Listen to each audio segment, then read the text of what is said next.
Mr. Chirisa, who are your top 5 favorite comedians?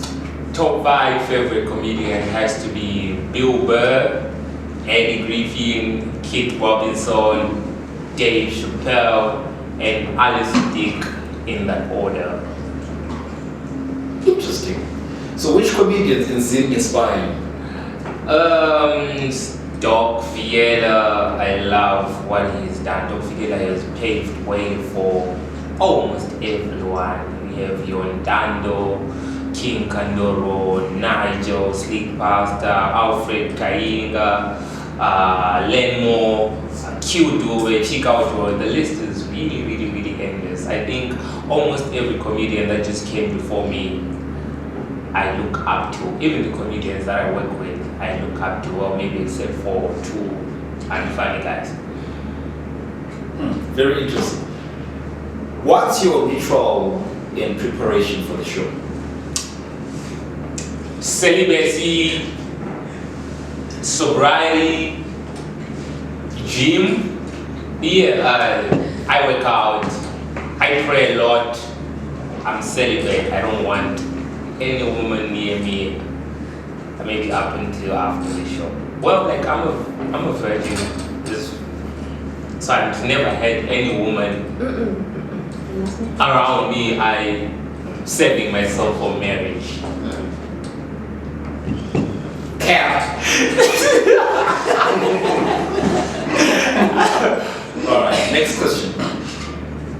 What made you think that you can feel without feeling? Because I'm Frank Chirisa, Zimbabwe's most handsome comedian. Well, really, I thought this through.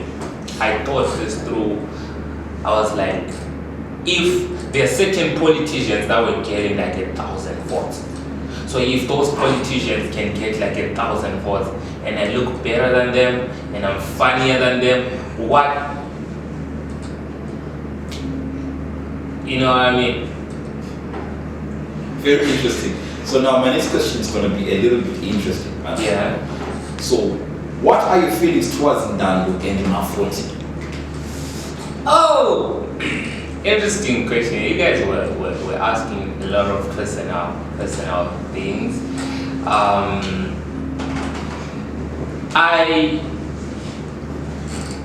The way I feel about Ndando and Umahlekisa, it still hasn't changed from the fact that those are the very 2 first guys that believed in me as a comedian and that took me under their wing and who gave me were like the first people to give me platforms. To me, Ndando is still my comedy father. Yes, we always joke around with the younger comics that Tinashe is Kandoro's kid, Mbongeni is Umahlekisa's kid, and I am Ndando's kid. Always have been, always will be. You know, sometimes kids get to a certain point where they clash heads with their fathers, but at the end of the day, you know, you go for a DNA test, it says, in the result of Frank Chirisa, Ndando Van Moyo, you are the father. So, I know in your industry, like a lot of feelings, you know, and how this industry works sometimes can get a bit, tense. But how did it feel being snubbed at the BAA's last year's? Wow. So, last year I performed 66 times from January to December. That's like 10 times more than anyone else, any average comedian in Bulawayo, right? But then I was surprised when the list of the BAA outstanding comedians came, my name wasn't there. Well, Mbongeni won that, and yeah, that means I cannot complain about that, because if Mbongeni won that, then it also means that, well, that's a win for me as well, because Mbongeni, that's like, there's no one who's funnier than him in Bulawayo. So Mbongeni winning that, it means it's the awards are credible. When you give Mbongeni Ignatius BAA outstanding comedian, you make the awards credible. But what I had a problem with then Oh no, I won't lie. I was very, very bitter. Like, okay, I didn't understand why would they give Dalu a nomination and not nominate me? Why would they nominate Sean and not nominate me? Why would they nominate that other guy who I didn't know and not nominate me, right? Because of that fact, I didn't understand. Like, outstanding comedian, I always thought that's an award for stand-up comedians, right? So when that list came out, I was very bitter.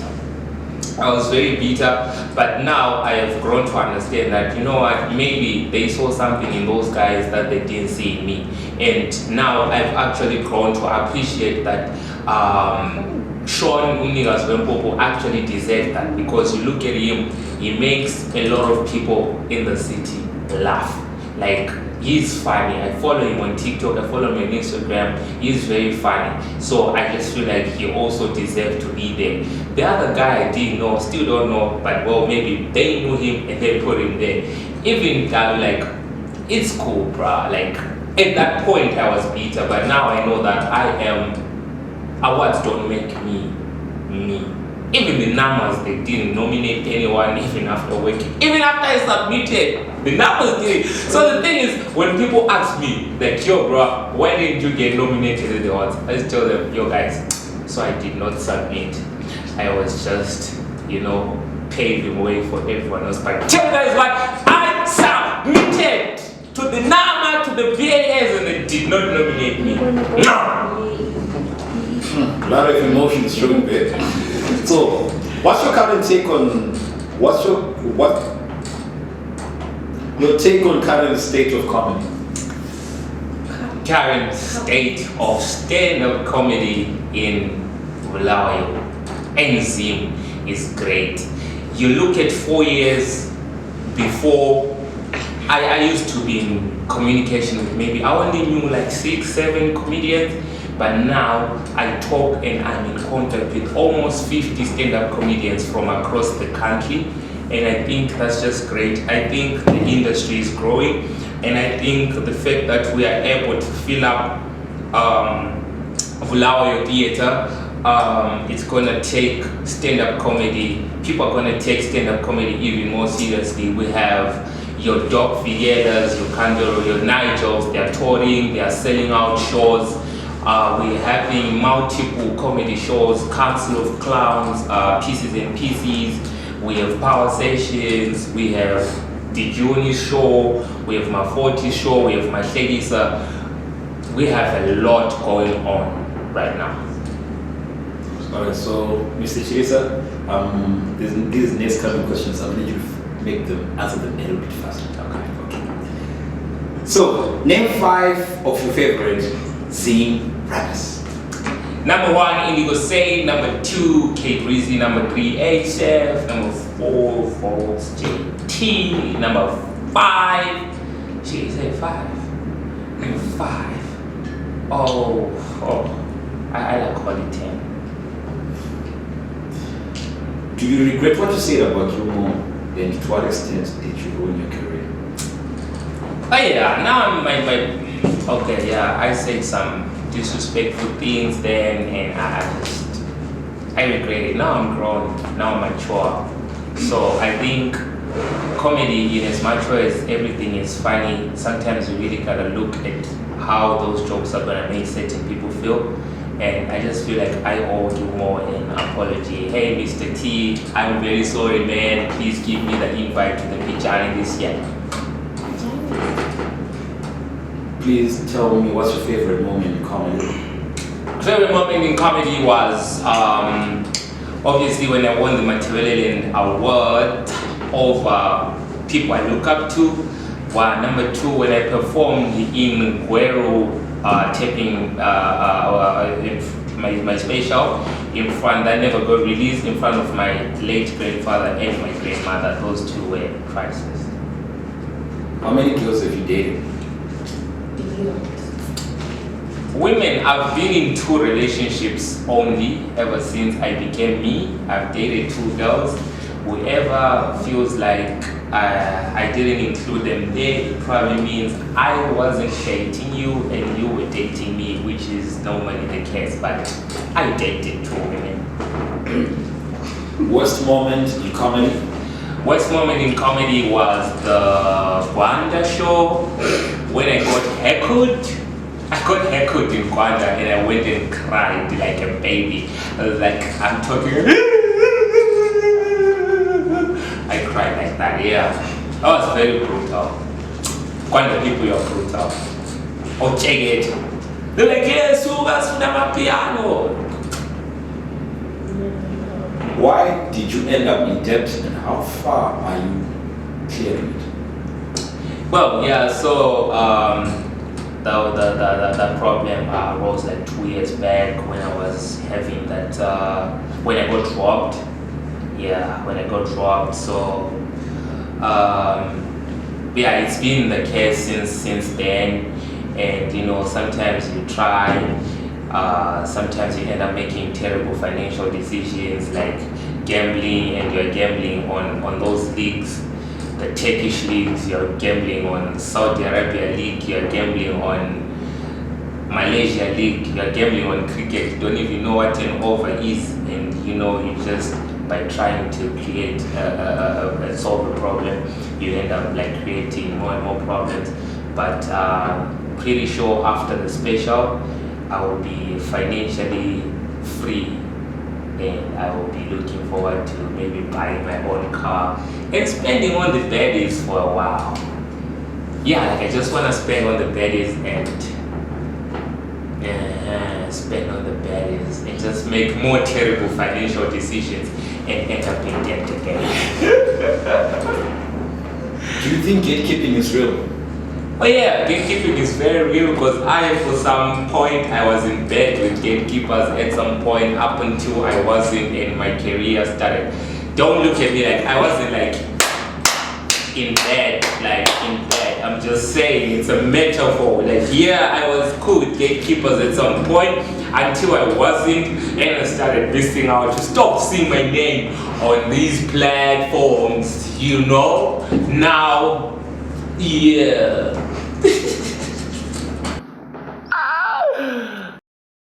Do you have a crush on Amanda Perez? Okay, so here's the thing, guys. Sometimes I get taken out of context.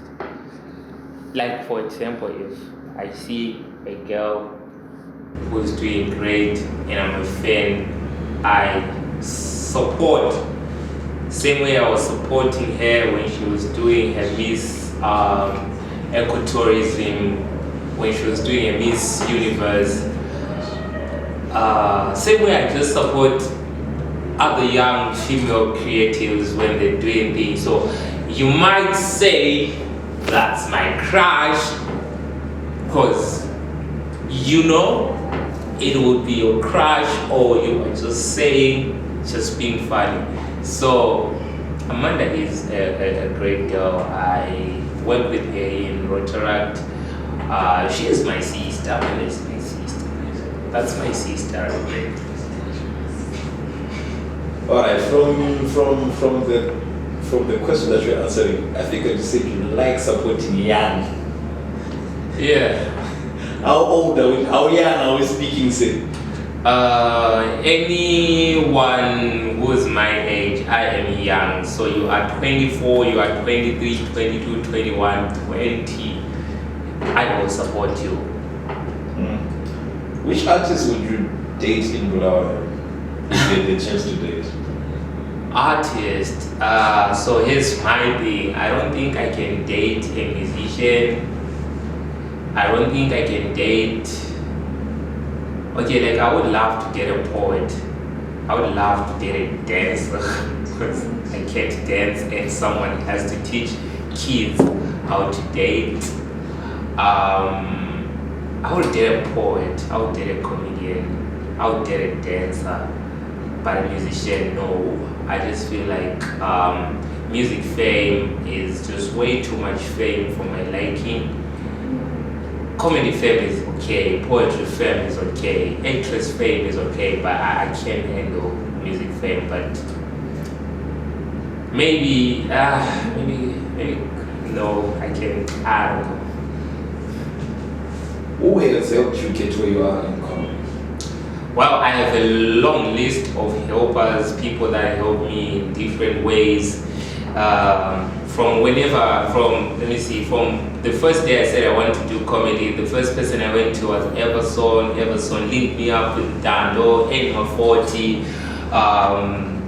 I have my parents, I have God, I have my friends. My friends could have easily said, ha ha ha ha, how funny, when I told them I wanted to do comedy, and that would have killed my self-esteem. But the same way they said, yes, bro, we can do it, when I told them about the fill up, we did it. So I'm thankful to those people. I'm thankful to everyone else who has bought a ticket, who has come to a show, who has came through for comedy, who has reposted.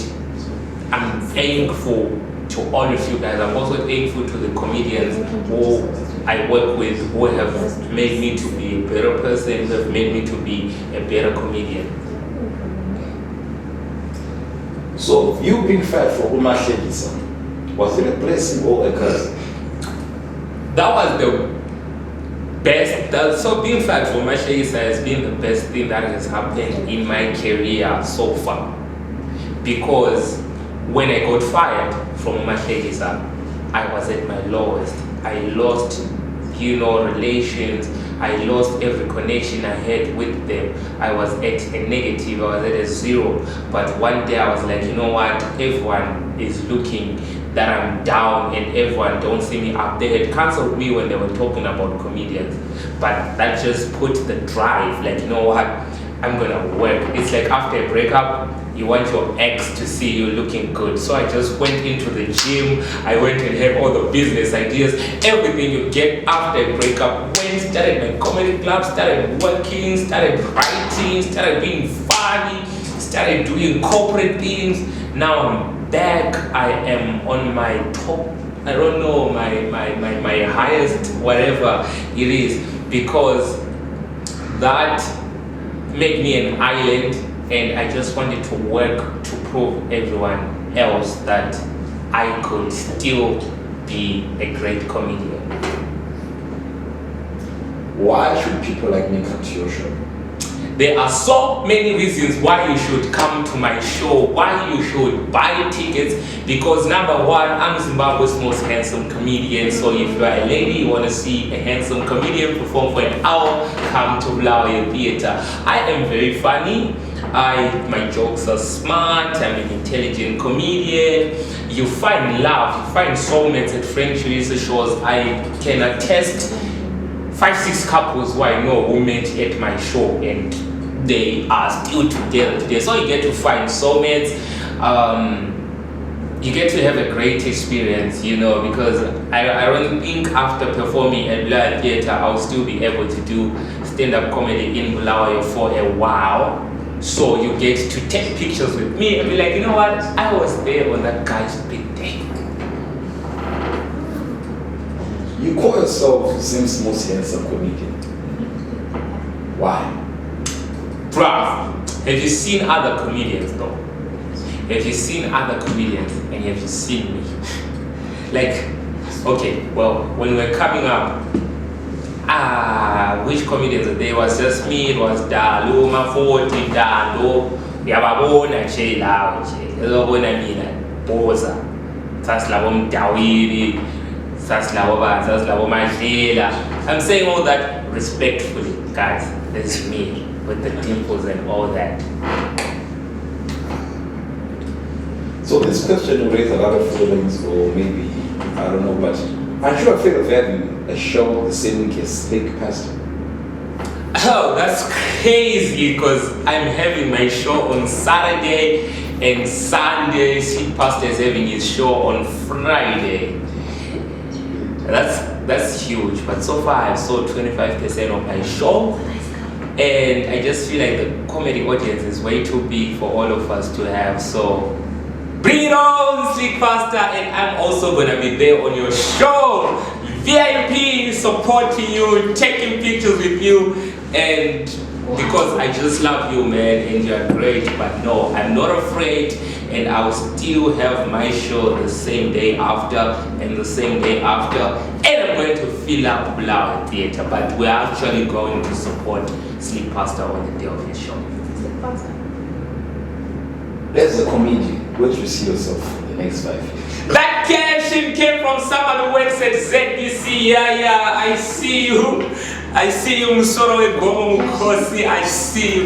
That's a ZBC question. So when do you see yourself in the next 5 years? I'm 24 now. At 29, I hope I will still be breathing. I hope I won't have tried to kill myself again.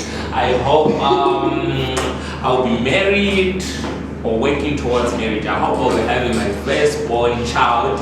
His name is going to be... No, I'm not naming my child lately. Well, I just hope I will be a better person spiritually, physically, and comedically, and financially, and I hope I'll be having healthy relationships then. I hope I won't have caught a disease, COVID, STIs, HIV, and stuff, and cancer. I just hope everything will be going well. Yeah.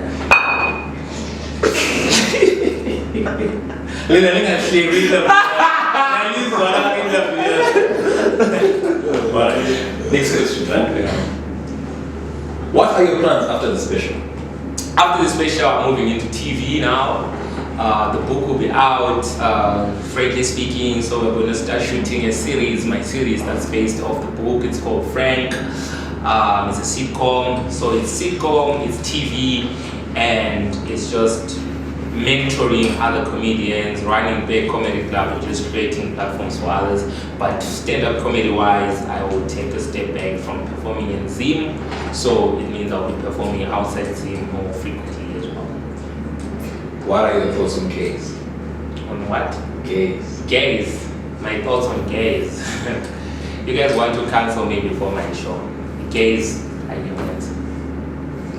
Gays are humans. This is a trap. I'm not that. This is a trap. Gays, the human beings, just like me, and all of us are human beings. All of us are gay. All of us are humans. You are us, we are you. One people, one unit. I hope I answered that correctly. And I don't judge. I don't believe in judging a person based on which hole they prefer to stick it in. As long as at the end of the day they come. That's all that matters. And come to my show, yes. Why do you hate Zost so much?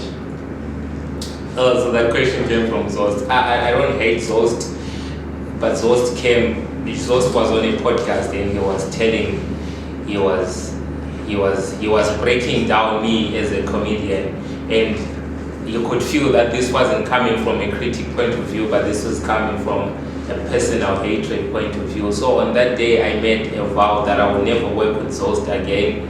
That's why when Notabo asked me for the podcast, I went there and then she told me that she was working with Zost, and I left at the gate and I went back home, and I'll never work with Zost. That's why I never went to record that podcast with Dineo again, because she was working with Zost. Yeah, so he was saying stuff based, which I felt like he was just being malicious towards me, and I never liked him since then. So but I don't hate him, but I just don't want to work with him ever. Maybe unless he comes to the show, then I see him and I like forgive him. I'm not even that angry at him or anything, but just don't like bad vibes around me. And last but not least question. So someone came to me and said I should ask you this. They were asking to put the rainbow colors at your shows and the sports side. What are your feelings towards that? The rainbow is a beautiful color. Come put the rainbow in. Will it rain that day? Like the rainbow in the sky? the rainbow at the show. These questions, you guys are trapping me. The rainbow is a beautiful color. Did you fight Uncle Sex in Darwin? I don't know where people get that story. I never got into any physical altercation with Uncle Zex Darwin. We were just at Clive Shikubu's memorial, and we were just having a misunderstanding about what stand-up comedy is. I'm very passionate about it, he's very passionate about it, so it was just a clash of ideas, and that was it. But I never laid a punch on him, neither did he. I can't fight with Darwin. Darwin is like a black belt, and the only black belt I have is the belt that Are you in a relationship? No comment. With what? A person or comedy? I don't know. Well, maybe I might be in a relationship and the person I am in a relationship with is not in a relationship with me, because she really hasn't texted back in like 2 days. So, I don't know how to answer that. But until you put a ring on it, that means I don't have any ring. So I guess I'm fine. Yeah. Right? I guess so. I'm available. No, I don't know. I'll get back to you on that one. Please tell us more about your proposal to Angie.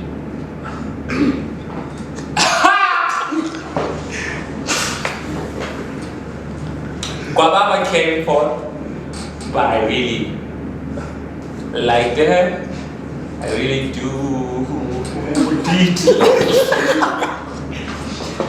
I mean, she has dimples. She's a great dancer. She's very pretty. She has class. My grandma likes her. My little sister likes her. My mom likes her. My late grandfather used to like her. My entire family likes her. So, but she is one of those girls where you just need to go put your life in order first, and then now you can come and say, you know, what's up? Hey, let's talk.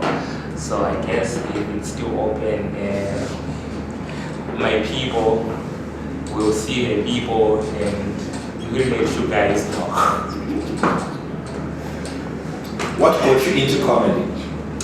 I'm not gonna lie and say, hey, I was fun in high school, whatever. I got into comedy because of the girls. Wanted to get the bands.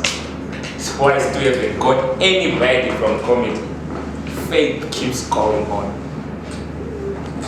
Why haven't you performed at 122? The first 122, I didn't apply. And they chose people who had applied.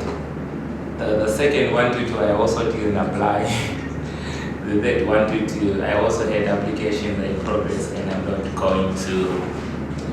going to apply this year because I'm going to be performing out of the country around that time. But definitely next year I would love to perform in 122 before I call it quits. I would love to perform at 122. Yeah, just not this year. Last year I wasn't in a great shape. I really wanted to perform at the first one though, but trust me, next year I am applying for 122. Tell us about your book. Oh yes. So a lot of people have been asking why $25? Why $25 for a VVIP ticket? VVIP ticket comes with my book. My book is called Frankly Speaking. It's my memoir. It talks about me from when I was still in my dad's balls up until now. Yeah, when I was still in my dad's balls. Like I recall life from when I was still a sperm until now. Because I used to hear everything. I used to hold on whenever my dad was busting nuts, and I was like, hold on. So yeah.